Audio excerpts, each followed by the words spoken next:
Binigyan kami dati ni Sis Kate ng Kanzen Sushi.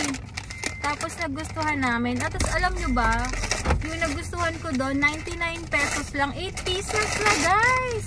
Ang mura, diba? Oh. Ang galing lang. Yeah.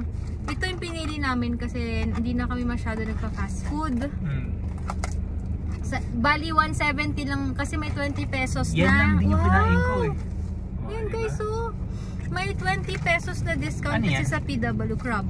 Crab? 99 lang yan. Diba? Mura na, affordable na guys. Yung kinainan ko 250. Healthy pa. Oh my gosh. Tapos sa BGC yun eh. BGC. Wala kasi siyang choice noon. Last time lumabas sila ng mga office nila. Minsan lang sila magkita. Napasubo siya sa buti lang may extra money siya guys. Buti na lang pinili mo sa akin. 99 lang to oh. 8 pieces na. Nagustuhan din kasi namin tong Kanzen kasi affordable na. Sobrang sarap pa guys. Yung parang sakto din yung laki niya. Si Yugo ita-take out na lang namin. Ngayon na siya pwede mag-fast food pag gabi. Ay pag Saturday. Oh. Napili namin to kasi healthy siya guys.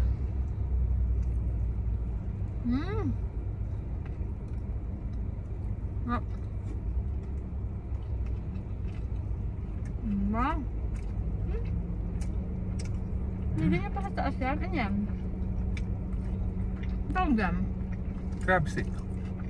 Oo. Para tayo. Oh. Tikim ka natin. Exchange. Parang mas mukhang masarap yun ah.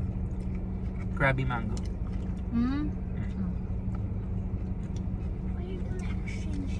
Yeah.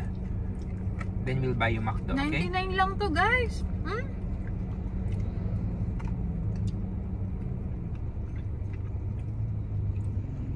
Hindi ko yung sarap naman yan.